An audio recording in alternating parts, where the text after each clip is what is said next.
Baru saja usai kasus pemerasan polisi terhadap penonton konser DWP. Kini muncul lagi dugaan kasus pemerasan oleh polisi terhadap tersangka kasus pembunuhan. Ada apa dengan kepolisian kita? Mengapa kasus seperti ini muncul lagi? Kita ulas bersama Komisioner Kompolnas Yusuf Warshim dan anggota Komisi 3 DPR RI Rudianto Lalo. Selamat malam Pak Yusuf, Pak Rudianto. Selamat malam Mbak Priska. Selamat malam. Saya ke Pak Rudianto dulu. Kalau dari kasus terakhir ini, bagaimana DPR mendesak penegak hukum untuk mengusut kasus ini secara terang? Ya, berkali-kali kami dalam setiap kesempatan, momen peristiwa, perilaku oknum yang banyak menyimpang, bahkan hanya menyimpang tapi juga terlibat dalam peristiwa pidana selaku pelaku kejahatan. Kami mewanti-wanti pimpinan Polri agar struktur Polri, Irwasum, Idwasum maupun Kabid Propam untuk diaktifkan, difungsikan fungsi-fungsinya. Tujuannya apa? Tujuannya adalah dalam rangka penegakan disiplin terhadap oknum-oknum Polri. Itu satu. Yang kedua, kami minta agar semua oknum polisi yang selama ini patut diduga mencederai, mencoreng, perilakunya mencoreng, mencederai institusi Polri, maka pimpinan Polri harus memberi tindakan tegas, langkah tegas. Langkah tegasnya bagaimana? Pemberhentian dengan tidak hormat, pemecatan dengan tidak hormat, atau bahkan di proses pidana manakala dia melanggar ketentuan dalam KUH pidana kita. Itu yang kita harapkan. Tujuannya apa? Tujuannya agar tidak ada lagi oknum-oknum Polri yang seharusnya bertindak sebagai penegak hukum, justru dia yang melanggar hukum. Ada efek jerah di situ. Harapan kita dengan momentum peristiwa kasus ini berkali-kali kami sampaikan agar dijadikan sebagai momentum untuk bersih-bersih, berbenah. Ya. Betul. Nah, bicara soal spesifik kasus ini, saya ke Pak Yusuf. Pasti Kompolnas ikut memantau pemeriksaan di Propam. Sebenarnya apa yang awalnya terjadi sampai ada gugatan secara perdata di PN Jakarta Selatan? Tapi kan kalaupun itu ada gugatan perdata, tapi terkait dengan pemerasan untuk tersangka kasus pembunuhan, ini bisa masuk ranah pidana. Bagaimana perkembangan yang Kompolnas tahu soal ini, Pak Yusuf? Baik, terima kasih. Sampai saat ini, dalam pantauan Kompolnas, isu dugaan pemerasan ini masih dalam proses pemeriksaan di Propam. Jadi itu dulu. Yang kedua, dari pihak Kompolnas tentu memandang apa yang dilakukan oleh Bid Propam Polda Metro Jaya ini sangat responsif, karena isu ini kan mulai mengemuka sejak hari Sabtu ya. Dan kemudian saat ini sudah dilakukan penempatan khusus dan ini cukup responsif. Jadi itu yang selanjutnya bisa jadi juga berdasarkan informasi sementara yang kita miliki bukan dugaan pemerasan, bisa jadi juga itu bisa dugaan suap, kira-kira seperti itu. Pemerasan itu kan sepihak. Bisa jadi juga informasi-informasi yang masih membutuhkan pendalaman dan itu dilakukan oleh Propam, tapi bisa kami nilai sementara ini bisa juga ini tidak pemerasan, bukan dugaan pemerasan, tapi bisa juga diduga ada suap. Artinya ada dua pihak. Oleh karena itu, Kompolnas akan terus memantau.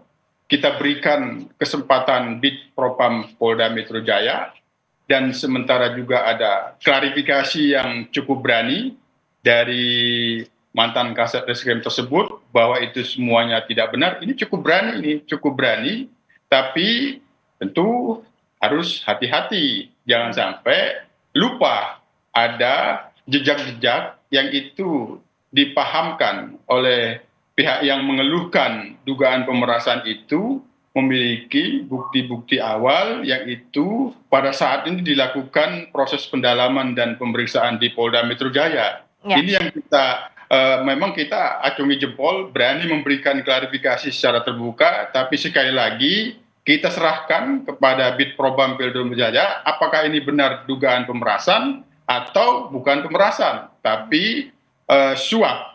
Ini yang kita monitor, Mbak Priska. Ya, Pak Rudianto, artinya kalau sekarang Bitpropam sedang bekerja, yang harus diawasi adalah apakah betul tidak hanya perdata gugatan di Pengadilan Negeri Jakarta Selatan, tapi juga ada unsur pidana.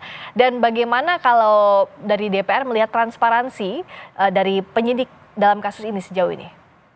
Yang pasti kan ini di era digital sekarang ini setiap orang bisa menggunakan hak untuk menuntut mencari keadilan, termasuk keluarga korban ini, misalkan keluarga pelaku kejahatan ini ya, yang melakukan tindak pidana pembunuhan kan, menjanjikan mungkin kasus ini dihentikan, tidak diproses hukum, nyatanya diproses hukum, terjadilah komitmen-komitmen mungkin yang nilainya fantastis tadi, ya.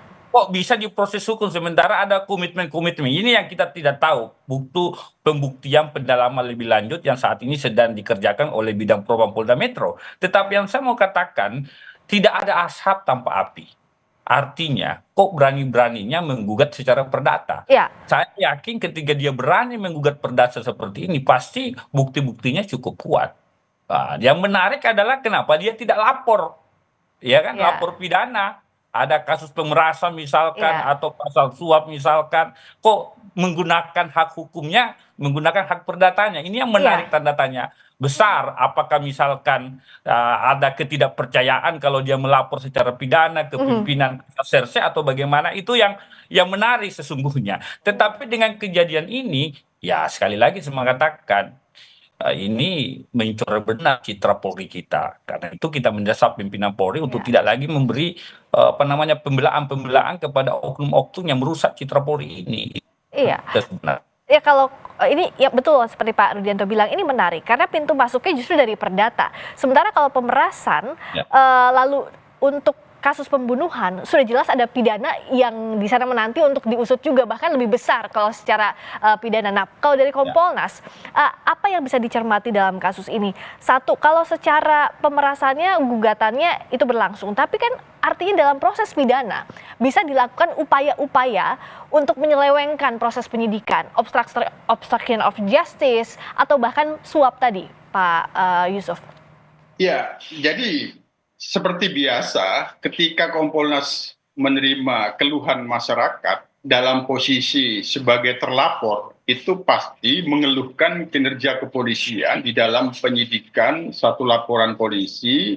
Ketika menetapkan tersangka, pasti keluhannya itu tidak jauh-jauh dugaan penyidik penyalahgunaan kewenangan. Itu tidak jauh-jauh itu. Dalam hal ini, adanya keluhan dugaan pemerasan itu, maka tidak jauh-jauh dalam proses yang sedang diperiksa oleh Bitpropam itu ya ke sana, diduga melakukan penyalahgunaan kaitannya dengan katakanlah bagaimana menetapkan tersangka. Itu yang perlu kita garis bawahi. Oleh karena itu, dalam hal ini kami Kompolnas tentu mendorong Polda Bitpropam ini profesional dan transparan. Apakah penetapan kasus yang itu, katakanlah sudah P21 itu, terjadi dugaan penyalahgunaan kewenangan oleh penyidik yang dalam hal ini, sebagaimana yang sudah dilakukan klarifikasi oleh mantan Kasat Reskrim bahwa itu tidak benar, ini harus dibuktikan. Nanti ke sana akan kelihat apakah memang ada benar unsur dugaan pemerasannya, atau bahkan malah ada kedua belah pihak, ada sinyal-sinyal untuk memberlakukan percobaan suap dan menerima suap. Itu bagian yang perlu didalami lebih lanjut. Namun sekali lagi, ini dipastikan ketika keluhannya itu dalam posisi terlapor, itu tidak jauh-jauh dugaannya penyalahgunaan kewenangan yang dilakukan oleh penyidik. Ini yang harus dibuktikan oleh Bitpropam. Yang menarik, kami memang kemarin mendiskusikan bahwa mengapa mantan Kasat Reskrim ini, oknum ini tidak membuat laporan polisi. Ini memang menarik. Tapi tentu kami tentu sebenarnya tidak begitu mendukung ada oknum anggota kepolisian melaporkan masyarakat. Oleh karena itu, mari kita dukung Bitpropam untuk menuntaskan dugaan pemerasan ini ada atau tidak melalui bagaimana pembuktian dugaan pelanggaran kode etiknya, dugaan penyalahgunaan kewenangan di dalam penyidikan kasus yang sudah sebagian itu P21. Itu Mbak Priska. kenapa kasus ini membuat publik juga tercengang? Karena belum kering ingatan kita soal kasus pemerasan di DWP. Pun nanti apapun yang terbukti dari kasus ini, pemerasan ataupun suap dalam tindak pidana pembunuhan, kan sama-sama ada penyalahgunaan kewenangan seperti yang tadi Pak Yusuf bilang. Nah Pak Rudianto, apakah DPR melihat jangan-jangan ini memang fenomena gunung es dan ini sudah dievaluasi berulang kali oleh DPR di depan Polri? Apa sebenarnya yang tidak dilakukan dari evaluasi itu? Ya, kami memang selama ini DPR Komisi 3 sangat konsen menerima pengaduan laporan dari masyarakat. Hampir tiap pekan kami rapat dengar pendapat, memanggil jajaran terkait bila mana ada pengaduan terhadap penyalahgunaan kewenangan anggota Polri, ya, termasuk dalam rangka proses penyelidikan atau penyidikan, termasuk di dalamnya kasus yang kemarin di Tasikmalaya. Ya, kita berharap ini kejadian baru lagi nih. Ini dan menarik kejadian kasus ini karena dibantah oleh orang yang diduga menyalahgunakan kewenangan ini. Makanya memang pembuktiannya, pendalamannya nanti kita serahkan ke kawan-kawan bidang propam. Tetapi seandainya ini betul Kasat ini, Kasatreskrim ini melakukan pemerasan atau suap dan sebagainya, maka kami berharap tindakan tegas yang harus dilakukan oleh pimpinan Polri, pemecatan dan kalau perlu diproses pidana, agar kasus-kasus tidak lagi muncul penyalahgunaan kewenangan, penyalahgunaan kekuasaan oleh oknum-oknum Polri. Kita mau Polri kembali ke kitanya, kembali ke asalnya, bahwa Polri itu hadir untuk melayani, melindungi, mengayomi masyarakat, serta penegakan hukum. Itu yang kita harapkan, supaya Polri yang citranya lagi menurun bisa kembali bangkit, bisa kembali pulih dengan kerja-kerja kepolisian yang betul-betul mengayomi, melindungi masyarakat. Itu yang kita harapkan. Jadi pesan saya adalah jangan pernah lagi melindungi perilaku oknum-oknum ini. Kami desak juga Kompolnas untuk bekerja maksimal dalam rangka pengawasan eksternal di lingkungan Polri. Kira-kira begitu. Iya, kalau kita bicara soal kepuasan citra, survei Litbang Kompas Januari ini mencatat bahwa Kepolisian Republik Indonesia berada di posisi 65,7%. Kalau dibandingkan dengan lembaga penegak hukum lain, ini adalah yang terendah. Pak Yusuf, dengan kejadian ini kan semakin rendah lagi pula kepercayaan publik kepada Polri. Apa sebenarnya yang jadi problem selama ini? Sebenarnya kan kalau punya jabatan, punya kewenangan penegakan hukum, goodwill yang harus dimiliki. Iya, tentu yang sedang isu yang dugaan pemerasan ini tidak bisa kita pungkiri akan semakin sangat memprihatinkan indeks kepercayaan masyarakat terhadap Polri yang apabila berdasarkan hasil Litbang Kompas ya itu bisa sangat memprihatinkan lagi gitu. Oleh karenanya ini juga bisa dijadikan momentum dan kami yakin Bid Propam Polda Metro Jaya dipastikan akan menindak tegas apabila memang bukti-buktinya sudah cukup kuat apa yang dikeluhkan oleh masyarakat, adanya keluhan dugaan pemerasan di dalam penanganan penyidikan kasus kemarin ini kami pastikan akan ditindak tegas dan tuntas. Yang kedua, tentu juga terkait dengan kasus penyidikan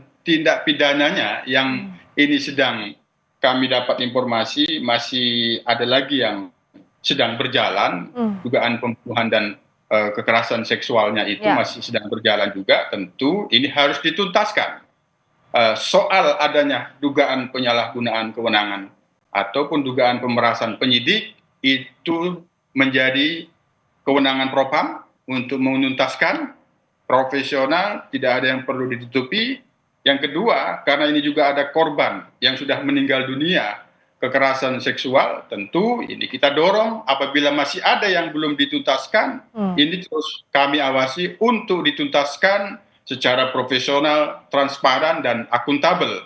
Pihak keluarga korban diberikan informasi perkembangan penanganan kasusnya, sudah sejauh mana, ini yang sudah P21, masih yang dalam proses penyidikan, itu juga diinformasikan perkembangannya. Kompolnas tentu akan mengawasi kasusnya ini. Ya, harus profesional, transparan sejelas mungkin agar benang merah antara kasus tadi dugaan pemerasan dan juga tindak pidana pembunuhan serta kekerasan seksual ini bisa diungkap sejelas-jelasnya agar citra masyarakat kepada Polri penegakan hukum tanpa tebang pilih ini bisa kita lihat salah satu cerminannya dalam kasus ini.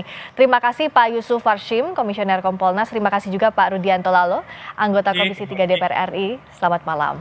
Terima kasih Pak Rudi.